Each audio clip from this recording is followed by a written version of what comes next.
Vou falar para vocês mesmo. Então, tem aqueles pais que pegam e trazem a escola dentro de casa.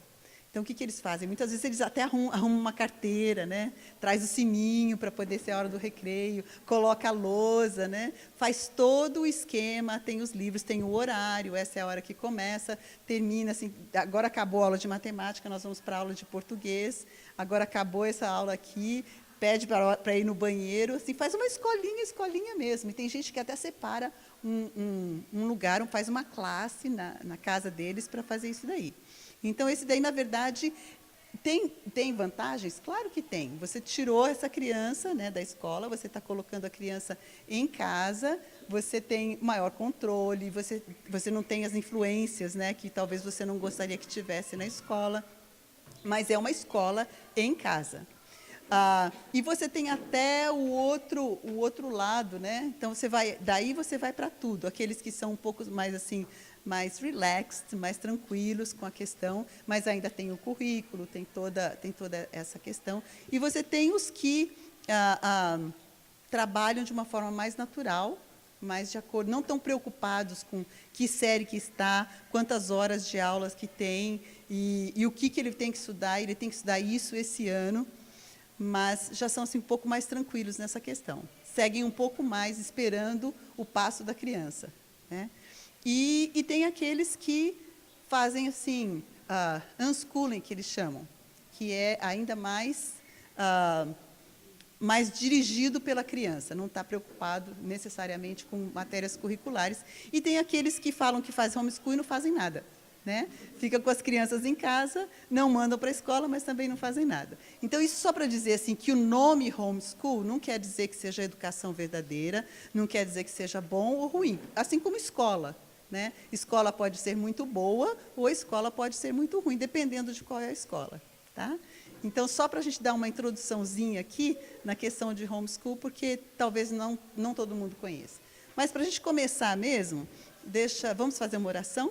Para a gente poder pedir a bênção de Deus, do Espírito Santo. Eu não sei quantos de vocês estavam se preparando, mas a senhora White fala uma coisa muito interessante. Ela diz que, antes de nós irmos para essas festas, né, espirituais, para campais, para congressos, para encontros, nós deveríamos, no tempo que antecede a isso, nós deveríamos buscar uma comunhão maior com Deus, se possível jejuar, e pedir o Espírito Santo, para que nós venhamos preparados para esse encontro e que os pregadores e as pessoas que vão falar também estejam preparadas e que seja realmente um encontro espiritual, que era a mesma ideia que ele tinha na questão de Israel, das festas anuais que eles tinham em Israel. Né?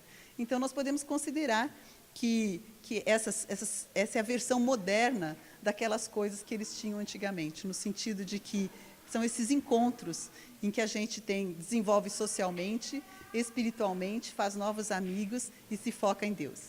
Então, vamos fazer uma oração? Querido Senhor, nós nos sentimos tão privilegiados, porque o Senhor nos dá essa oportunidade de estarmos todos juntos aqui, buscando a sua face, buscando conhecer a sua vontade. O Senhor conhece o coração de cada um de nós, o Senhor sabe o nosso desejo de que os nossos filhos sejam salvos.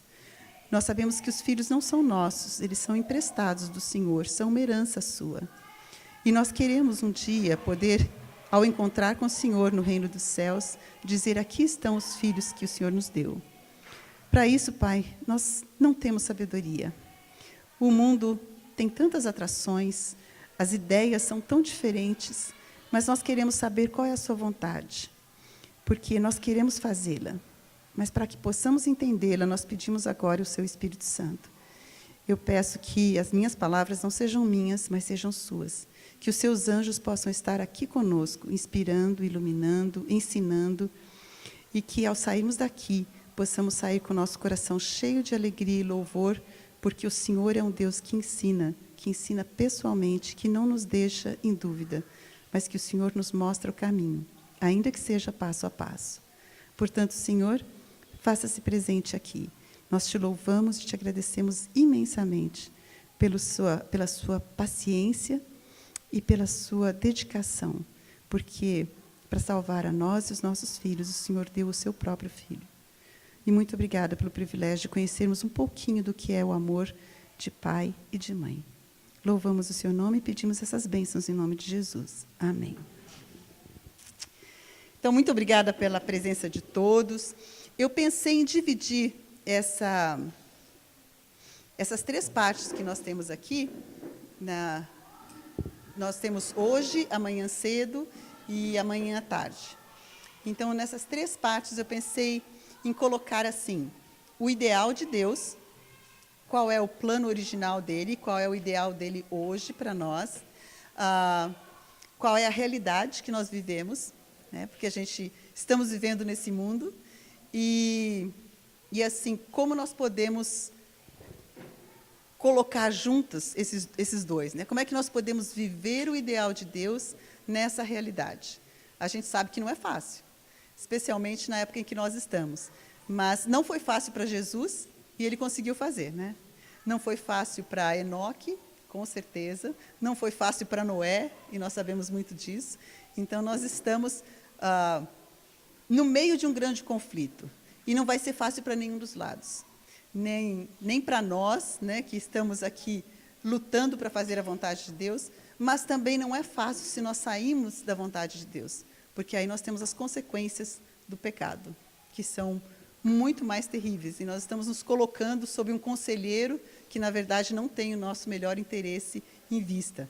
E aí nós estamos seguindo, se nós seguirmos essa linha, nós colocamos em perigo não somente a nós mesmos, mas aos nossos filhos, né?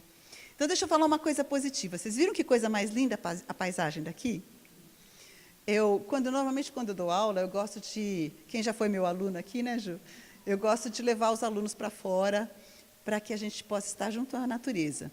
Existe uma passagem no livro Desejado de Todas as Nações que diz o seguinte, que os sermões dele eram feitos ao ar livre.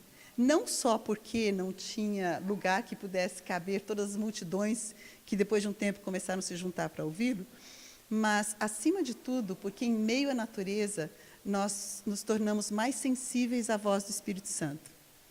Então, esse privilégio que a gente teve, né? Nós não temos o ar-condicionado, que talvez outras salas tenham, mas nós temos a visão maravilhosa do verde e da natureza, que nos remete a Deus, que nos deixa mais sensíveis ao Espírito Santo, né? E que melhora o nosso humor. Não sei se vocês sabem disso, mas estar em presença do verde faz com que nós tenhamos mais felicidade e o nosso humor fique melhor. E aqui um bônus aqui em termos de informação, estudos feitos nos países nórdicos descobriram que o QI das crianças aumentam na proporção em que aumenta a quantidade de verde da região em que elas estão.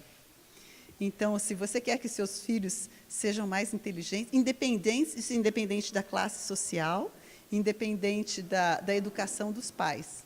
Então, se você tiver uma criança pobre e uma criança rica, com pais educados, numa mesma região, ambos vão ser beneficiados por estarem junto ao verde. Tá bom? E aí pensar que as pessoas, às vezes, saem do campo, né, para ir para a cidade, para os filhos serem educados. Se eles cresceram lá, ainda dá, né, porque o QI deles já está maior. Eu vou começar... Deixa eu perguntar para vocês aqui, quantos já leram o livro Educação? Uma parte boa de vocês, muito bem. Agora, deixa eu perguntar quantos estudaram o livro Educação? Ok, muito bem. Na Bíblia, vocês sabem, na Bíblia, qual é a orientação de Deus? Vocês sabem aonde que tem algum lugar na Bíblia que fala com relação à educação dos filhos? Vocês já encontraram? Tá. Provérbios fala o quê?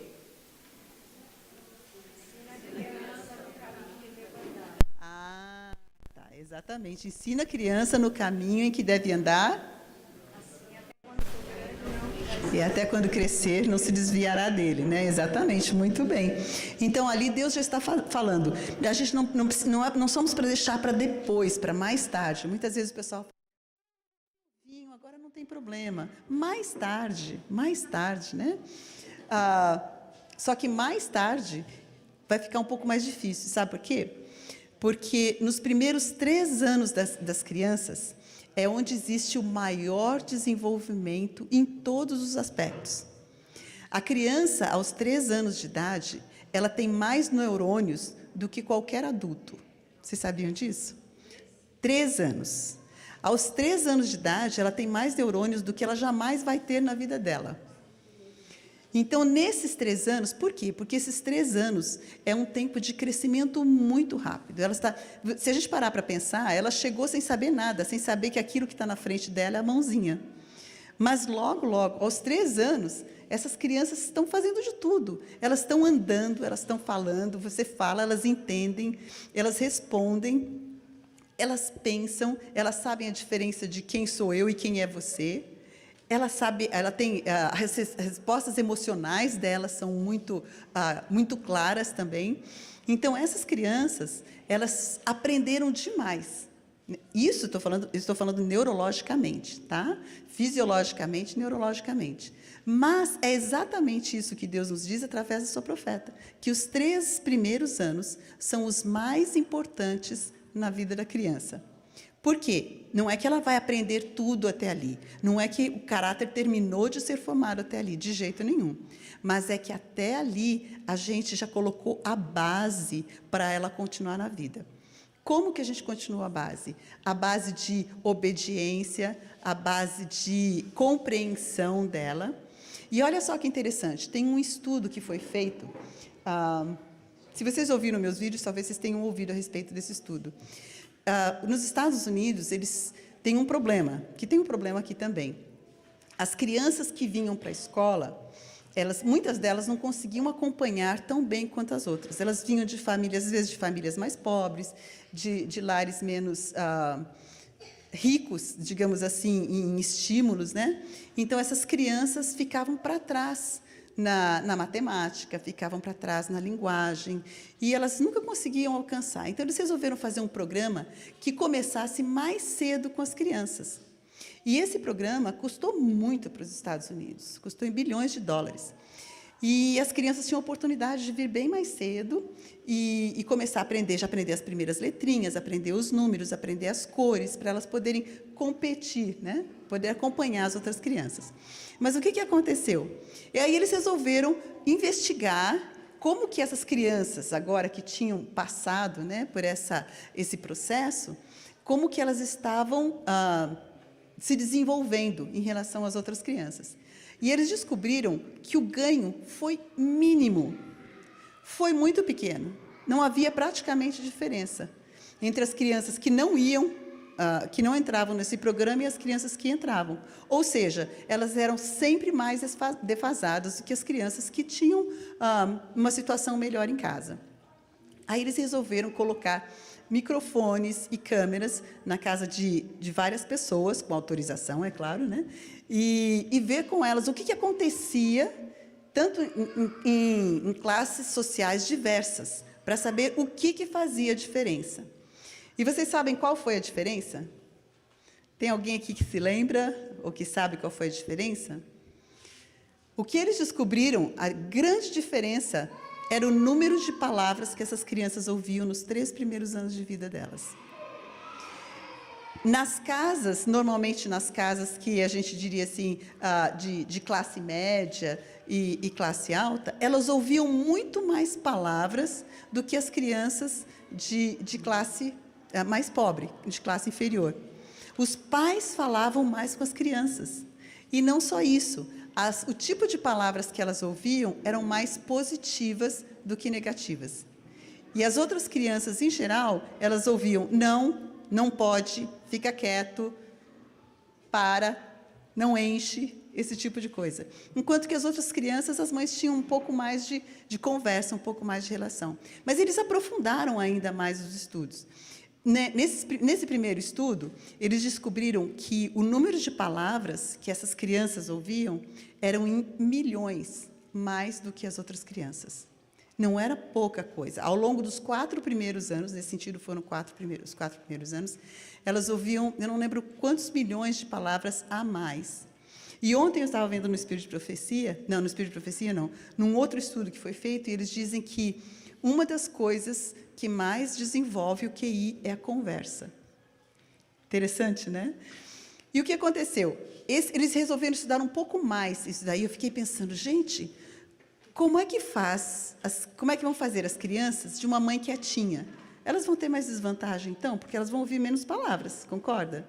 Se for uma criança que é minha filha, vai ouvir milhões e milhões de palavras mesmo. Mas se fosse filha só do meu esposo, ia ouvir muito poucas palavras. Mas nos estudos que eles fizeram, que eles avançaram um pouco mais, eles descobriram que não eram somente as palavras, mas que era a atenção que as crianças tinham. Então, se a criança chegasse para a mãe e falasse alguma coisa, e a mãe olhasse e desse um sorriso, isso contava, porque ela se sentia ouvida. E ela tinha a correspondência da mãe. Se a mãe dissesse, muito bem, era suficiente para as crianças. E agora, eu estou comparando com vocês a ciência com o que a senhora White fala. A senhora White diz, quem já leu a Orientação da Criança já deve ter lembrado aqui, que a senhora White fala que as palavras ou o sorriso da mãe é como os raios do sol para as crianças. Então, às vezes, elas vêm com o coração apertado com alguma coisa, como assim quando machuca e rala o joelho, e a criança vem e a mãe fala assim, deixa eu dar um beijinho, né? E cura, e sara. A mesma coisa, se ela tem algum incômodo, se ela tem alguma perturbação, e ela vem, e a mamãe dá uma atenção, ela sai contente. Então, as nossas palavras podem ser como o orvalho, né? Mas pode ser como o granizo também, né? Dependendo daquilo que a gente fala, em vez da palavra curar, ela pode machucar. Mas então, com esse segundo estudo, eles descobriram que, na verdade, se a mãe fala mais ou se a mãe fala menos, não faz diferença. O que faz diferença é a atenção e a mãe estar tendo esse contato com a criança. Ainda que seja por um olhar, por um abanar de cabeça, né? E isso é uma coisa muito boa, porque não depende do nível de educação da mãe, isso não depende de quanto que a mãe fala, mas isso depende da conexão da mãe com essa criança. Ou seja, é o amor e o corresponder. E um parênteses aqui, isso funciona para casais também. Uma das maiores predições de casais que vão se divorciar é quando um faz um comentário e o outro ignora completamente. Se você fez um comentário, olha só que lindo aquele verde lá, e a pessoa não falou nada, a chance dele divorciar é muito maior do que o outro que falou, é mesmo, você deu atenção, você não ignorou. Né? E a outra pessoa, se você fala e a pessoa não fala nada, não faz nenhum sinal, é o quê? É uma rejeição. Ela me deixou falando sozinha. Então, funciona para os casais também. Então, olha, alguém falou aí pelo menos né? Aí pode continuar. Agora, imaginem o problema disso, se a criança chega para você e ela está falando com você, e você...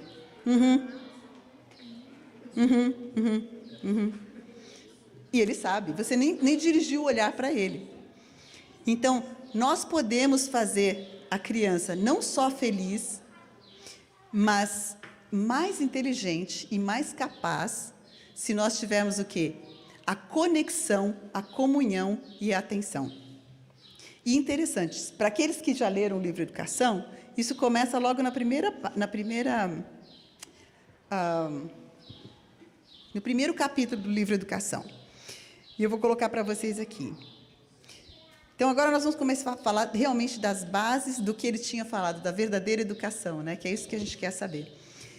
Quem lembra a definição de educação aqui, segundo o livro Educação? Vocês já foram no ponto. O que elas estão falando aqui? Que educação e redenção é a mesma coisa. Ou seja, quando nós estamos falando de educação verdadeira, nós estamos falando de redenção. Isso significa que quando você está educando o seu filho, você está fazendo o quê? Redimindo. Ou seja, educação é salvação, é restauração. E no comecinho diz o seguinte, que educação é o desenvolvimento harmônico das faculdades físicas, mentais ou intelectuais e espirituais. Agora, para que é isso? Para ganhar dinheiro, né? Para ter uma profissão. Não, Deus não começa, não está falando nisso. Ele diz o seguinte: prepara o estudante. Agora, olha só para quê? Para que vocês acham que é? Opa, para ser missionário, ela falou. Diz o seguinte: prepara o estudante para o gozo do serviço. Então, vamos ver. Primeira coisa, nós vamos estar desenvolvendo os nossos filhos em todos os aspectos. É um desenvolvimento harmônico. Eu tinha um professor que dizia assim: se um braço seu crescer e ficar forte, você exercitar bastante, ao ponto que ele cresça e fique até mais comprido, ou uma perna, você vai estar melhor, não vai? Não, você não vai estar melhor, porque você vai estar mancando. Você vai estar com uma perna muito comprida, ou você vai estar com um braço muito comprido e o outro curto. Vai ser um problema. Então, o desenvolvimento tem que ser harmônico. Muitas vezes a gente, em alguns lugares a gente vai e só funciona, só está trabalhando a mente. Vai resolver? Não. Se nós estamos só trabalhando a mente, o físico está sendo negligenciado. Ou pode ser que o espiritual esteja sendo negligenciado. Uma educação que não valorize a parte física, ou a parte mental, ou a parte espiritual, não é uma educação verdadeira. Tá? Essa é a primeira coisa que a gente pode ver pelo que Deus está falando aqui. Mas veja só, está preparando para quê? Quem lembra? Para o serviço. Mas nós estamos esquecendo uma palavra. Não é só para o serviço, é para o quê? O gozo do serviço. Gente, isso faz uma grande diferença. É para o gozo do serviço. Ou seja, não é fazer alguma coisa reclamando, murmurando, né? Chegando e falar, graças que acabou o dia.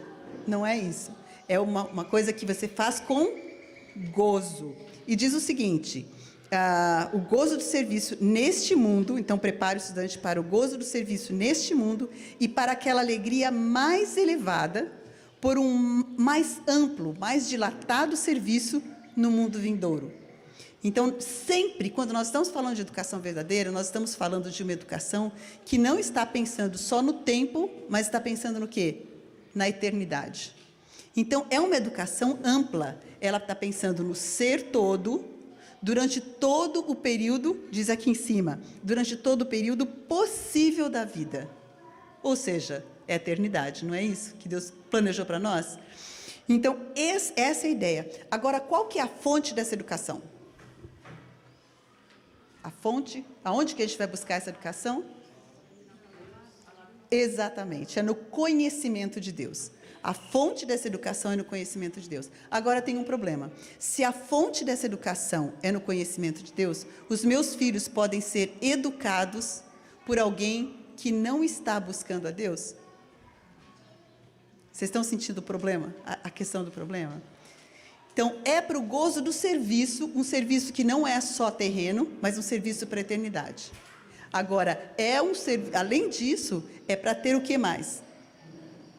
É para que a fonte seja o conhecimento do próprio Deus. E tem mais uma coisa interessante que diz aqui. Diz que, além de todo o saber e desenvolvimento real, tem sua fonte no conhecimento de Deus. E qualquer investigação onde você esteja buscando a verdade, quer seja na natureza, em livros, é para nos levar a esse conhecimento, a uma comunhão maior com Deus. Então, vamos pensar agora, numa biblioteca, né? Ou numa escola, ou seja o que for. Se nós estamos estudando ciências, nossos filhos estão estudando ciência, quando eles estão aprendendo sobre a formação da chuva, o ciclo da água, se isso daí não os levar a conhecer melhor a Deus, é uma educação verdadeira? Não.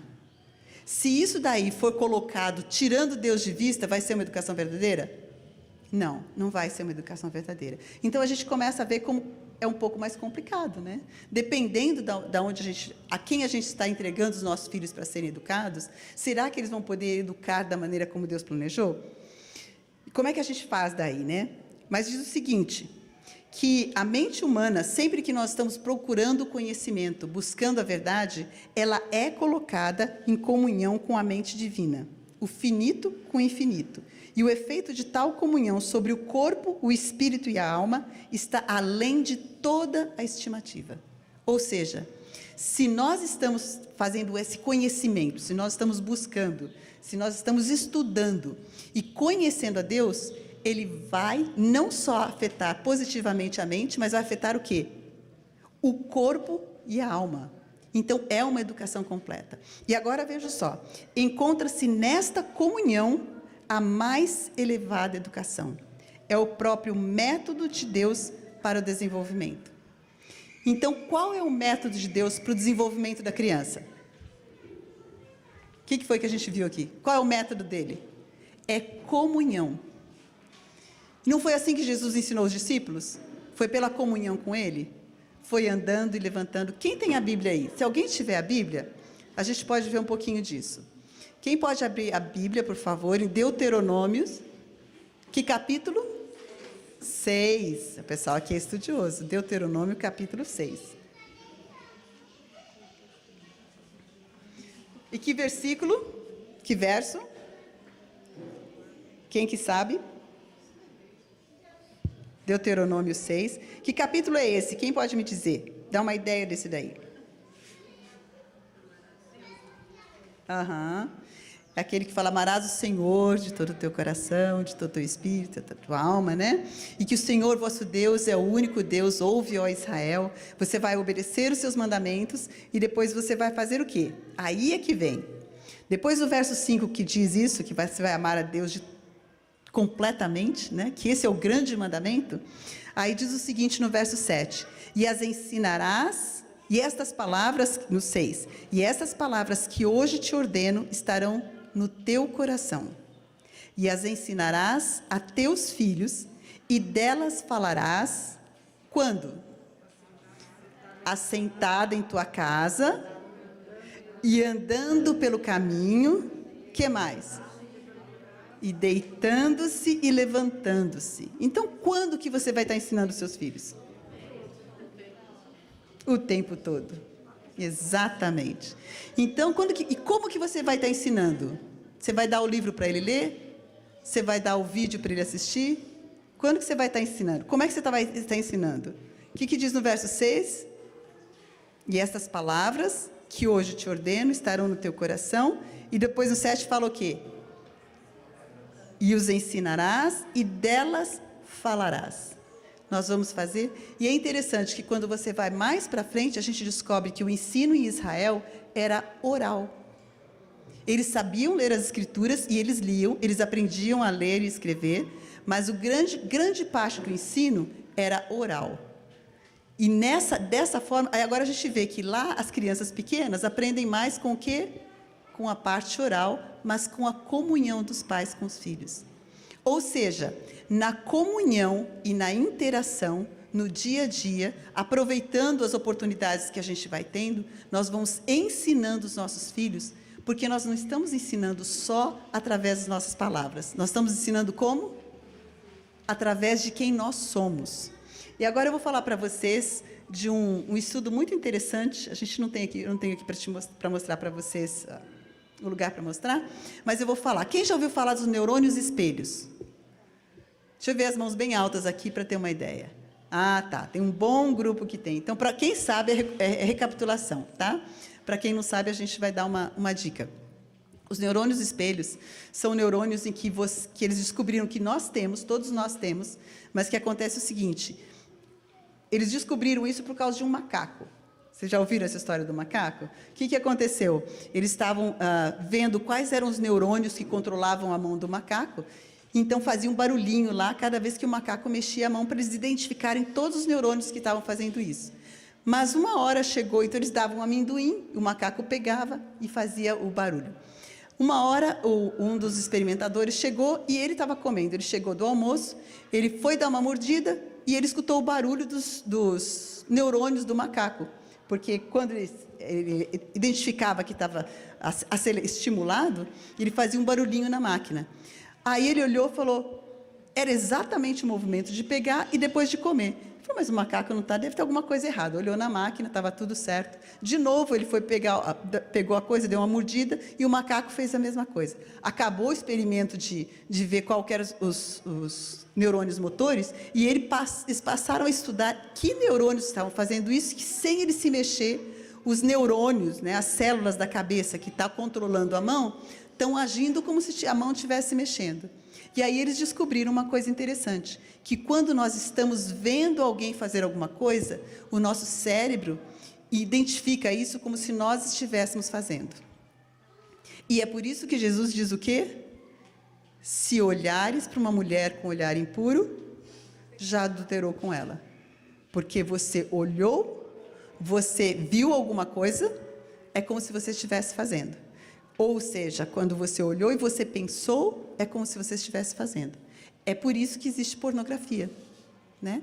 Porque as pessoas olham as coisas acontecendo e elas têm todos os sentimentos, né, e todas as reações fisiológicas de que uma pessoa que está fazendo aquilo.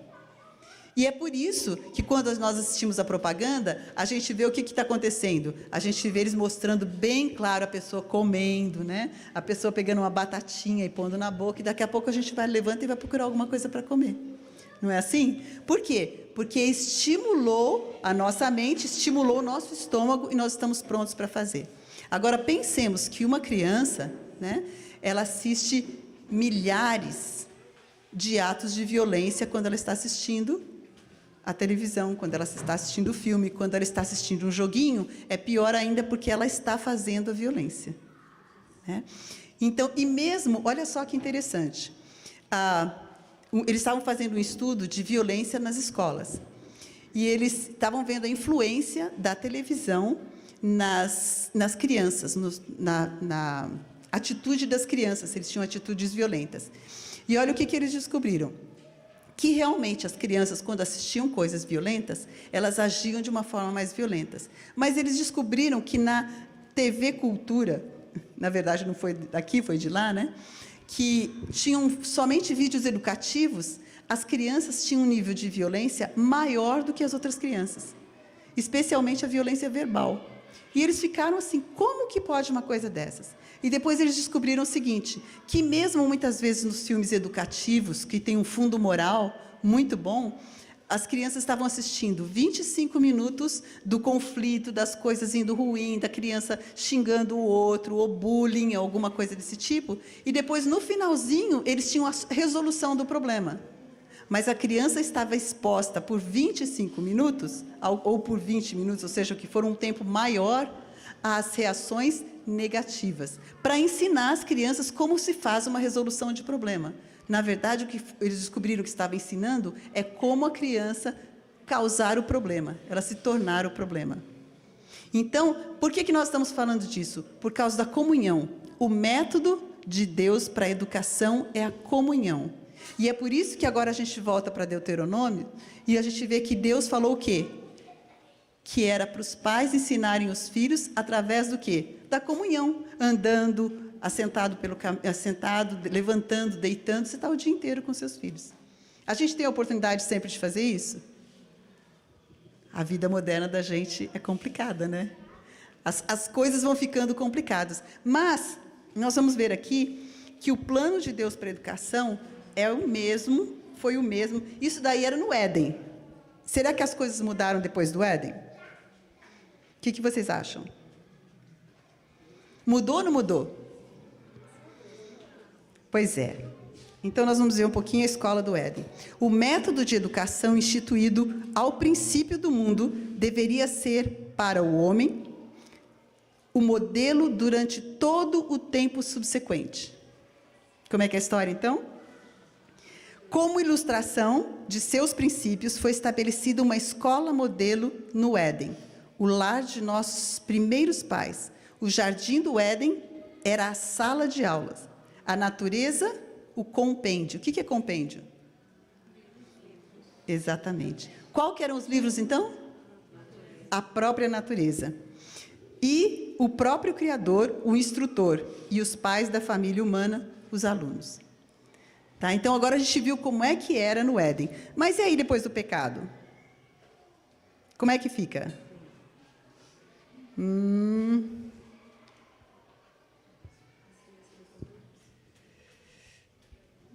Eu estou passando bem depressa porque a gente não vai ter muito tempo, mas eu gostaria que vocês pegassem essa ideia, depois, se vocês pudessem, leiam com mais cuidado o capítulo, que a gente vê ali qual é o plano para Deus. Ele vai correndo o plano para nós e vai chegando até hoje.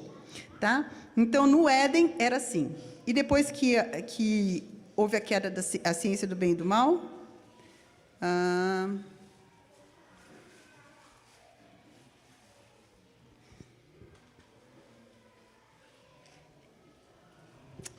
Então, agora eu estou no capítulo 5 do livro Educação, tá? Para quem está anotando. O método de educação estabelecido no Éden centralizava-se aonde? Com quem? Na família. Adão era o filho de Deus e era de seu pai que os filhos do Altíssimo recebiam instrução. Tinham, no mais estrito sentido, uma escola familiar, né? No plano divino de educação, agora adaptado às condições do homem após a queda, Cristo ocupa o lugar de representante do Pai como elo conectivo.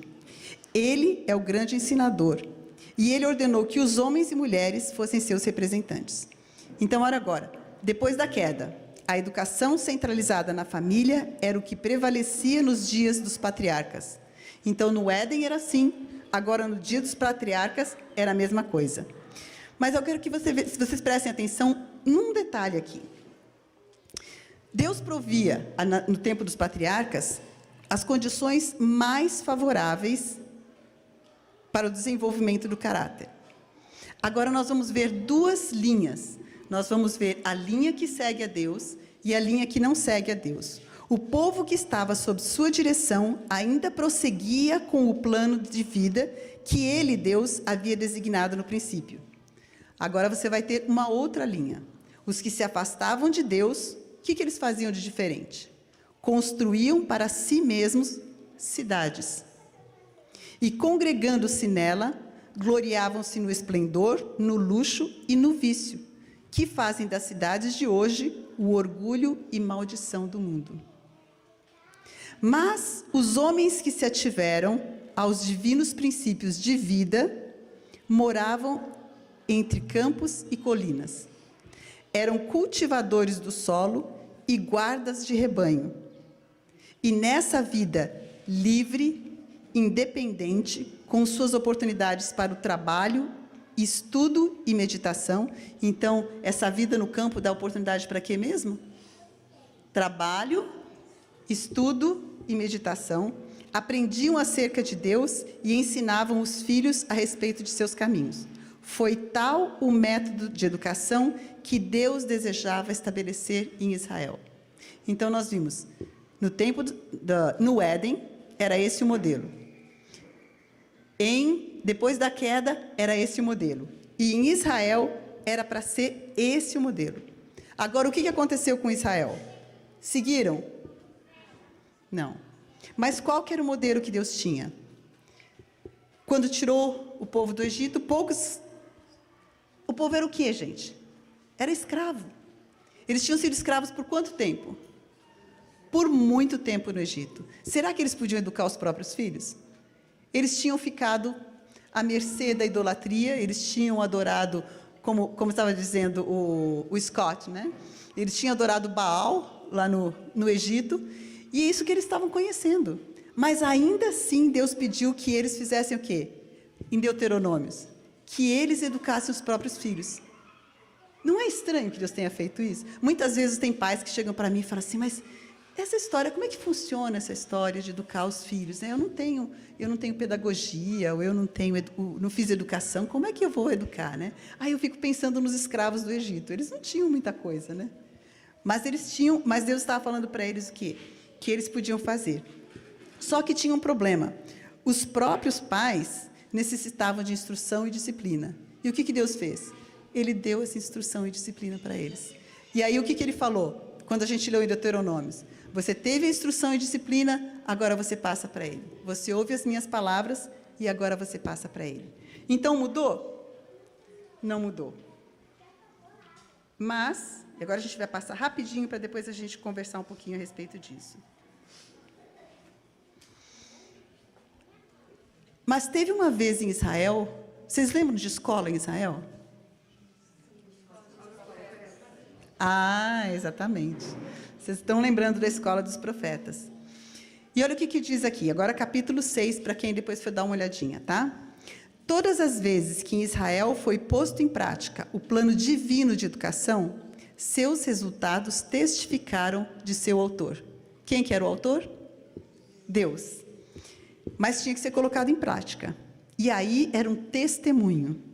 Mas em muitíssimos lares, o ensino designado pelo céu, bem como os caracteres desenvolvidos nesses lares, eram igualmente raros.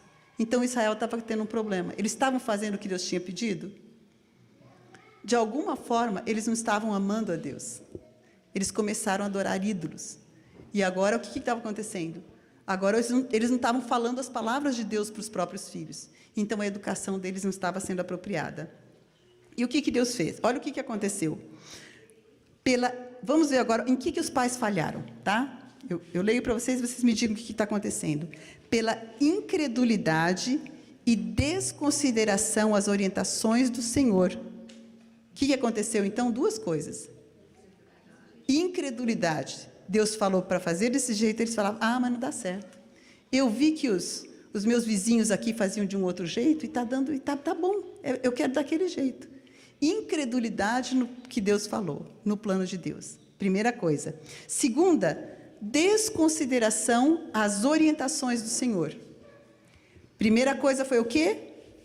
Incredulidade. Eu não acredito nisso. Eu não vou fazer isso porque eu não acredito que funciona assim. Mas a segunda coisa é o quê? Eu até acredito. Mas depois, outra hora eu faço. Como é que é? Desobediência, né? Eu estou desconsiderando. Eu sei que é melhor assim, mas eu não vou fazer, dá muito trabalho. Ou duas coisas. O que eles fizeram fazendo isso? Por isso, pela incredulidade e desconsideração, os israelitas cercaram-se de tentações que poucos tinham poder para resistir. Então, o que aconteceu agora? Não acreditaram no que Deus falou, ou simplesmente não levaram em consideração. E, com isso, eles foram começar a morar onde tinha muita tentação, eles foram se cercando de coisas que estavam trazendo tanta tentação que poucos tinham o quê? Poder para resistir. Nós podemos nos colocar, ou colocar os nossos filhos em situações que eles se tornam mais propensos à tentação. Então, deixa eu fazer um parênteses aqui, né? Antes de continuar. Vocês já ouviram falar do Vale do Silício? Vale do Silício é um lugar na Califórnia onde estão as companhias de tecnologia. Então, ali você tem todos os bambambãs da tecnologia, né? Você tem a Apple, você tem todos os grandes de tecnologia. Só que tem uma coisa interessante. Vocês já ouviram falar dos filhos desse pessoal? O que eles fazem com os filhos? Peraí, de onde vocês tiraram essa ideia? Os pais estão fazendo tecnologia, vocês estão me dizendo que os filhos dele não usam tecnologia? Por que será mesmo? Que coisa. Mas sabe o que eu ouvi dizer também? Que eles colocam, assim, eu já conversei com muitos pais, e é uma coisa complicada, porque quando você vai na escola, os professores se comunicam com os alunos, passam questão de lição de casa, e faz até o grupo da classe, né? Então, a criança tem que ter, você tem que ter. Muitas vezes você manda as crianças para a escola, eles não tinham o próprio telefone, mas aí você acaba tendo que ter, para ter essa comunicação. Mas aí eu fui ver como é que eram as escolas deles. Como vocês acham que eram as escolas desse pessoal de tecnologia? Tecnológica, né? Tem que ser, né? Porque senão como é que você vai aprender? Você vai ficar para trás se você não aprender, né? Pois é, exatamente. As escolas proporcionam o iPad, né? Os pais mesmo, o pessoal da Apple já dá o iPad para o pessoal, né? Exatamente, é isso que você vai pensar. Para as crianças poderem ser dos primeiros. Não, só que não. Nas escolas, as escolas que eles mandam os filhos, não se usa tecnologia, nem toda a comunicação não é feita, nem com os pais através de tecnologia. Os filhos não tocam em tecnologia, os estudantes não tocam em tecnologia até os 16 anos. Todo esse tempo, eles não usam. E eu fui estudar um pouquinho a respeito dessas escolas. O que eles fazem? As crianças, quando vão para jardim da infância, né? Eles não começam muito cedo, eles começam 1 ano antes do primeiro ano, que é o que? Pré, não sei como é que chama aqui. Eles começam 1 ano antes, e ali as crianças têm os brinquedos, as coisas naturais. Os brinquedos não são de plástico, são todos brinquedos de madeira, de material natural. E o que eles fazem? Eles têm uma fazendinha, todas as escolas têm uma fazendinha, para eles poderem mexer na terra, para eles poderem aprender a plantar. Eles têm animaizinhos, né, para eles poderem ver como é que os animais crescem, para eles poderem ter contato com os animais.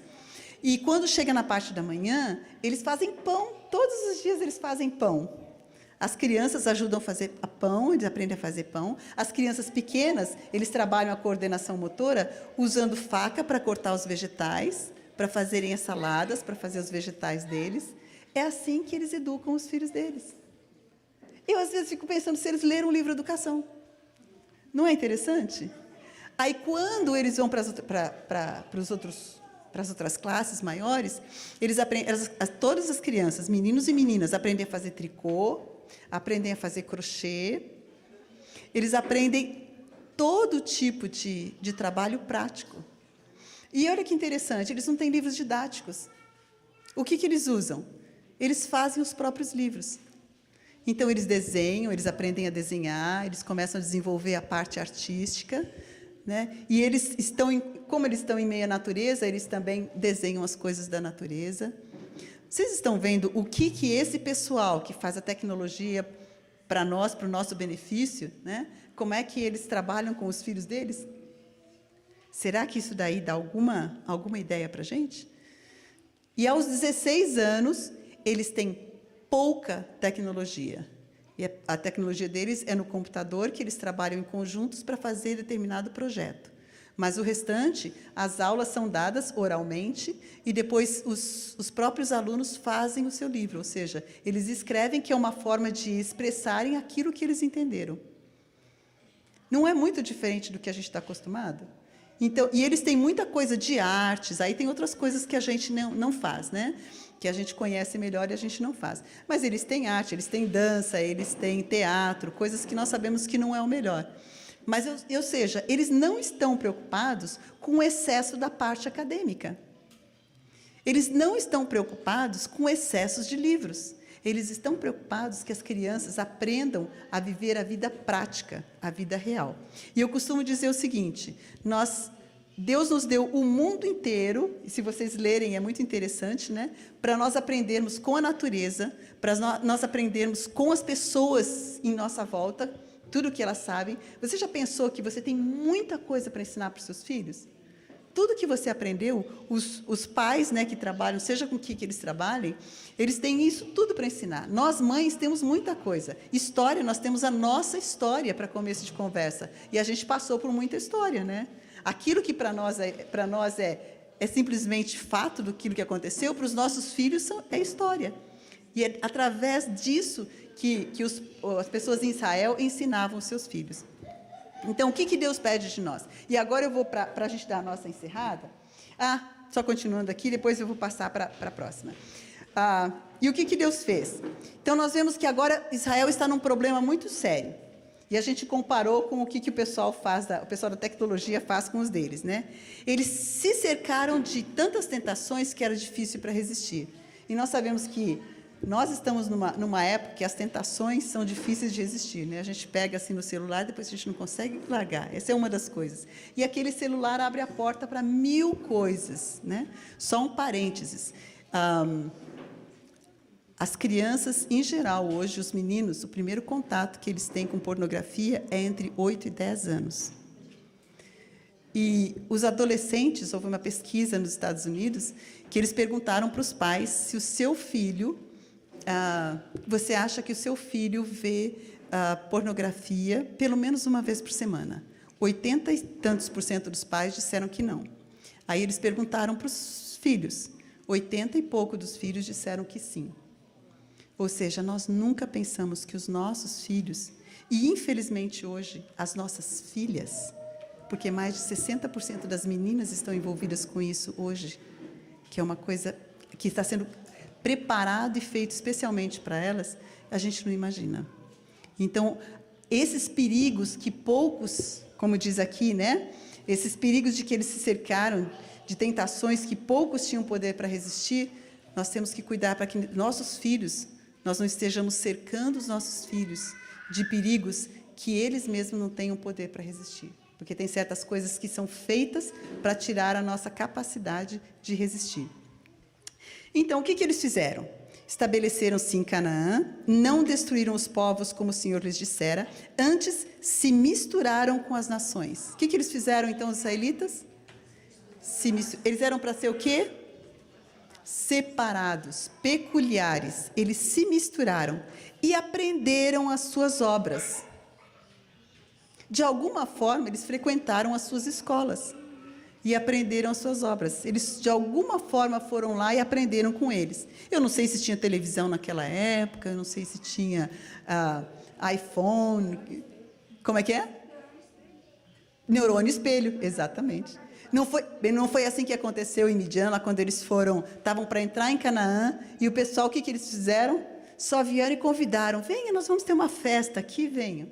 Eles foram, viram neurônios espelhos, né? Desejaram, caíram. E é a mesma coisa, né? Se nós estamos olhando, nós estamos sendo transformados pela contemplação. Então, o que aconteceu? E serviram os seus ídolos, que vieram a ser-lhes um laço. O que aconteceu? E agora? Os pais e mães em Israel tornaram-se indiferentes. A gente viu, né? A obrigação... Não, a gente está vendo mais adiante. As obrigações para com Deus. O que eles se tornaram, então, de novo? Indiferentes. Deus falou, eu li? Eu não li. Eu fui perguntar o que Deus falou? Não. Indiferentes. E o que mais que eles se tornaram? Indiferentes às obrigações para com os seus filhos. Eu não tenho tempo. Eu trabalho, meu esposo trabalha, e a gente, então, coloca o filho na escolinha, ou a gente coloca o filho aqui, na creche. A gente coloca o filho indiferente, também para as obrigações. Ou na televisão, ou no celular, exatamente. E pela infidelidade no lar. Então, agora, indiferente às obrigações para com Deus, indiferente às obrigações para com os filhos. E pela infidelidade no lar e influências idólatras fora. Então, nós temos duas coisas aqui. O que é? Infidelidade onde? No lar. Estamos nós sendo fiéis? E pelo quê? Fora. Influências idólatras fora. Nossos filhos estão sendo influenciados pelos amigos, seja lá o que for, fora do nosso lar. Por essas duas coisas, muitos dos jovens hebreus recebiam uma educação que diferia grandemente da que Deus projetara. Aprenderam os caminhos dos gentios. Por que eles aprenderam os caminhos dos gentios? Porque eles estavam em comunhão com eles, eles estavam contemplando. E por isso a questão da educação verdadeira. É isso que nós não queremos para os nossos filhos. Nós precisamos colocar os nossos filhos em comunhão com Deus. Nós precisamos que os nossos filhos tenham conhecimento de Deus. E, de preferência, num ambiente em que eles possam ver as obras de Deus, e não somente as obras dos homens. Para que eles possam o quê? Nessa comunhão ser transformados. Porque pela contemplação nós somos transformados. E foi para defrontar este mal crescente, Deus providenciou outros meios como auxílio aos pais na obra de educação. Então, agora, o que Deus estava dando? Ele estava trabalhando com os pais para a obra de educação. E o que ele fez para ajudar os pais? Vocês sabem?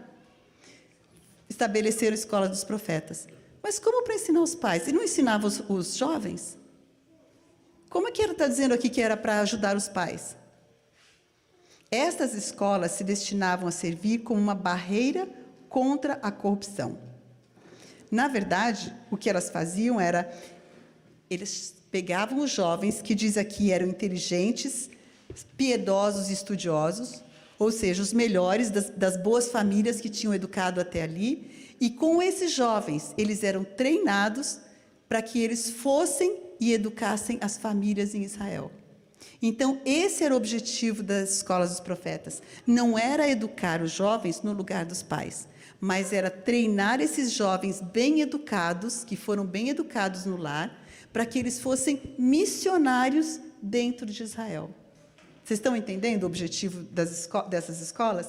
Eram escolas missionárias para que eles pudessem ensinar agora os pais que tinham se cercado dessas influências, que eles mesmos se tornaram indiferentes, para que eles despertassem e agora não fossem mais indiferentes às obrigações para com Deus, nem para com os filhos. E o que nos diz aqui nesse mesmo capítulo é o seguinte, que por causa da influência das escolas dos profetas sobre Israel, essa foi a razão do sucesso dos reinados de Davi e de Salomão. Imagine as influências e a consequência. Por quê? Porque esses jovens ensinaram os pais a ensinar os seus filhos. E esses filhos se dedicaram a Deus. E aí Deus pôde usar um bom rei, mas um bom povo que estava mais voltado para as coisas de Deus. Então, esse é o ideal de Deus. E aí, quando nós buscamos... acabou o nosso tempo, não acabou? Não. Ai, que bom. Então, posso terminar aqui. Eu falei, não, vai faltar um pouquinho aqui só. Você está falando sério ou você está brincando comigo? Eu estou blefando, mas vai ser. Você está blefando? Ai, gente do céu. A resposta melhor seria, espere que tudo esteja acabando. Sim, entendi. Então, agora eu vou passar para vocês, pulando aqui. Nós passamos pelo tempo de Israel, da escola ideal de Deus, no Éden, e a gente viu como é que era. A gente passou pelo tempo dos patriarcas, que ainda era a mesma coisa. A gente viu aqueles que se afastavam de Deus foram para a cidade, os outros moravam no campo, podiam educar os filhos junto com os pais e as mães, né? Depois a gente viu agora, já quando eles estavam em Israel, e é lindo, se vocês lerem aquele capítulo, quando fala de como Deus trabalhou com eles e educou os pais, né? Ele falou assim, vocês vão fazer isso, mas aí ele deu o tabernáculo, aí ele deu as festas, aí ele deu... É muito lindo quando a gente vê. E diz que uma das questões educacionais melhores que tinha, eram as festas, um mês de festas que eles tinham por ano, né, juntando todas, que eram oportunidades sociais. Já viram quando o pessoal fala assim, mas os filhos vão ficar sem socialização, eles vão ficar lá, não vai ter companhia, né?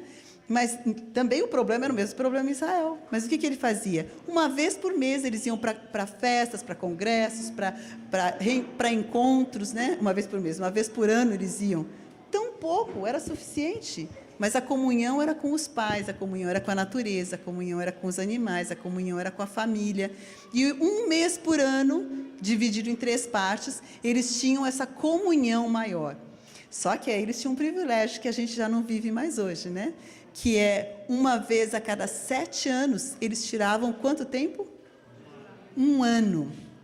E nos é dito que esse 1 ano, de forma especial, era para estudo. Era para quando não precisava plantar, nem colher, as famílias ficavam unidas, eles podiam fazer estudos mais profundos, era dedicado à beneficência e à socialização também. Olha que coisa mais linda. E ela nos diz aqui que se nós hoje vivêssemos, né? Deixa eu ver se eu encontro aqui. Depois vocês procuram, né? Aqui no capítulo 8, tá bom? Se eu puder, eu trago amanhã para vocês. É tanta coisa marcada. Mas que se nós hoje vivêssemos esse plano de Deus, que também o plano de Deus era que todos eles tivessem seu pedacinho de terra, nunca perdessem, ainda que o pai tenha perdido, né? Depois, a cada tanto tempo, essa herança voltava para os filhos, e dessa forma você equalizaria a sociedade, não teria gente muito rica, nem gente muito pobre. E os filhos não pagariam pelos pecados dos pais, porque eles passariam a ter o seu pedacinho de terra novamente. E com isso daí, você teria... E a cada 7 anos, você tendo essa oportunidade, o povo ia cada vez ficando mais inteligente, e na socialização deles, nessa socialização que não precisa ser de todo dia, era uma socialização também de beneficência, onde eles estavam ajudando uns aos outros. E, por fim, agora a gente tem aquele mais...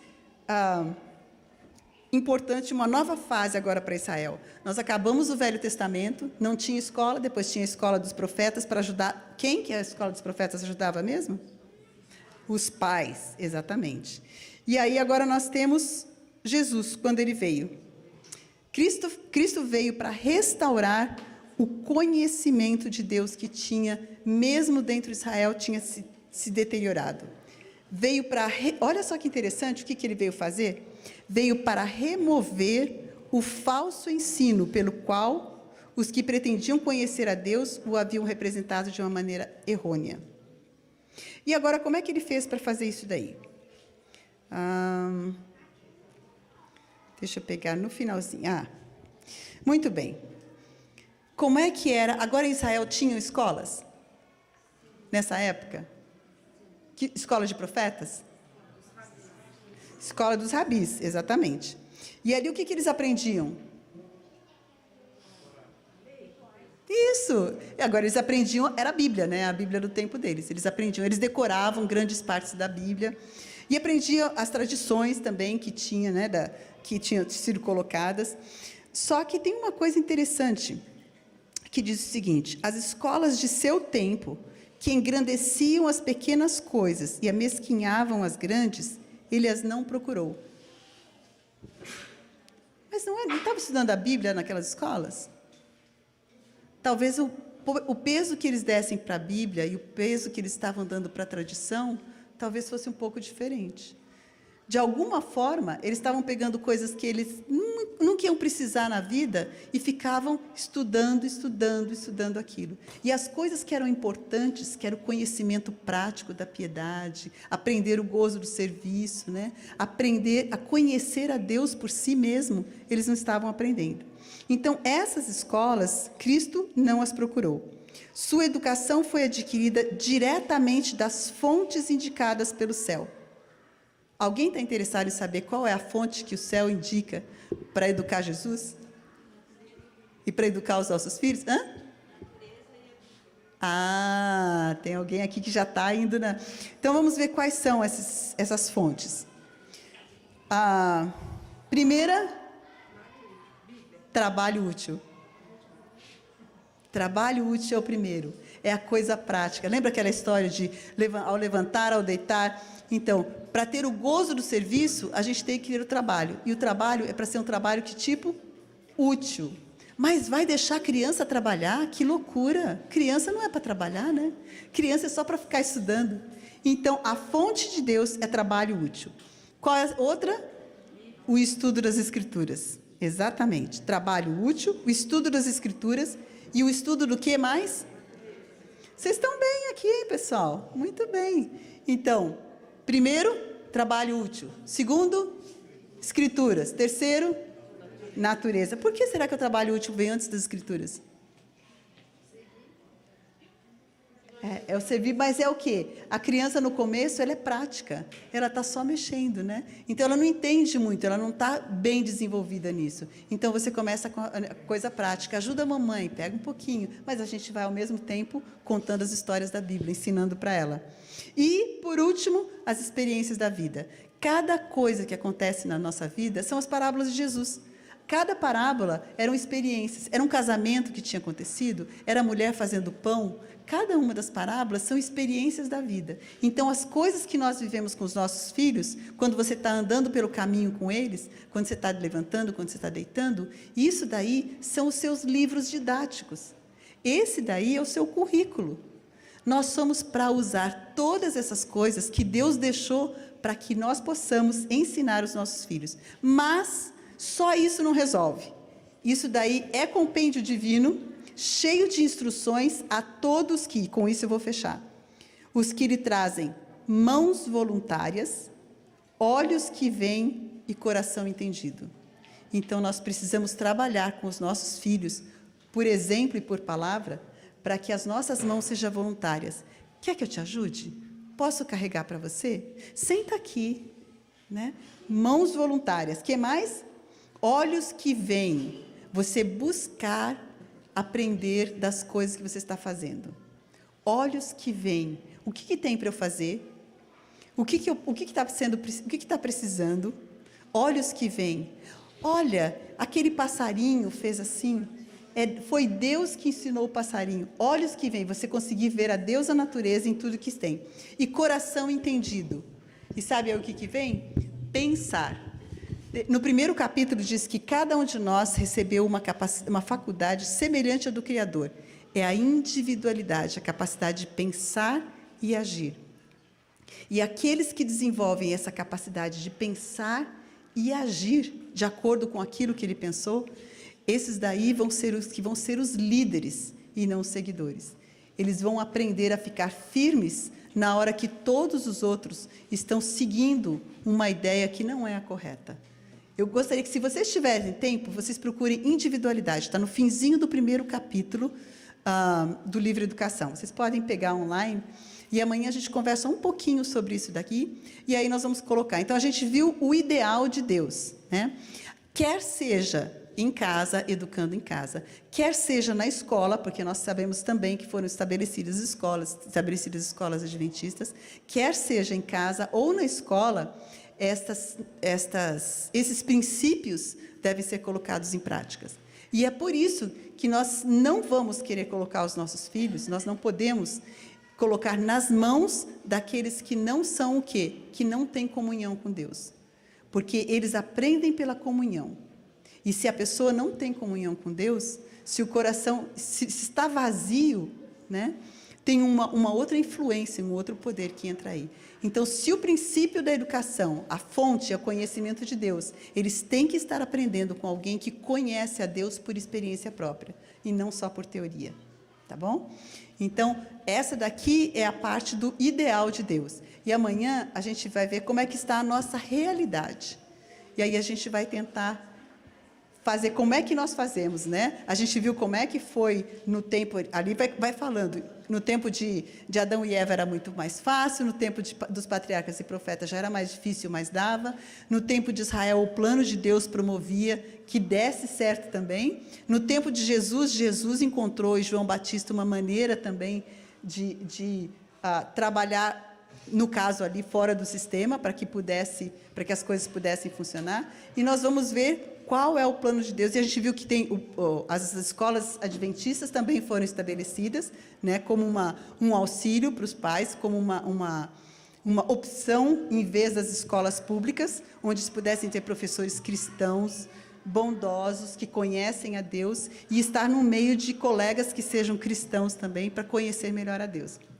E nós vamos ver a nossa realidade hoje, com todas essas coisas que nós temos, né, ao nosso redor, para que nós não estejamos cercados de coisas que seja quase impossível de vencer a tentação. Nós queremos colocar os nossos filhos e a nós mesmos em situações que nós estejamos fortes e possamos vencer. Se eles tiverem que ir para a Babilônia, forem levados à força para a Babilônia, que eles sejam como Daniel, né? Mas não que nós os mandemos para lá por nossa própria conta. Certo? Então, nós vamos encerrar aqui, amanhã a gente continua, vamos fazer uma oração para terminar. Se alguém tiver alguma pergunta, depois disso, ou quiser falar alguma coisa, a gente pode... sem dúvida. Então, a gente pode agora, para quem tem tempo agora, e para quem não tem, também depois a gente vai abrir para perguntas, tá bom? Querido Senhor, nossa gratidão, porque o Senhor nos deixa tanta informação, o Senhor nos dá tanta instrução. Por favor, Senhor, ajude-nos para que nós possamos estudar, que não sejamos ignorantes daquilo que o Senhor nos deixou e não sejamos indiferentes às obrigações que o Senhor nos deu, não sejamos indiferentes para com as suas orientações, nem indiferentes para com os nossos filhos. O Senhor sabe que nós estamos aqui buscando, portanto, Senhor, dá-nos luz, dá-nos sabedoria, como nós podemos fazer nos dias de hoje. O Senhor mesmo nos diz que o Senhor será o nosso professor. E nós pedimos isso, que o Senhor nos ajude. E que aqui, nesse grupo, e aqueles que estão ouvindo também, num outro momento, que nós possamos realmente, os nossos olhos possam estar voltados para o Senhor, e que os nossos filhos possam ver em nós essa comunhão, e que nós possamos refletir a sua imagem, para que a mesma possa ser formada neles. Nós te pedimos em nome de Jesus. Amém.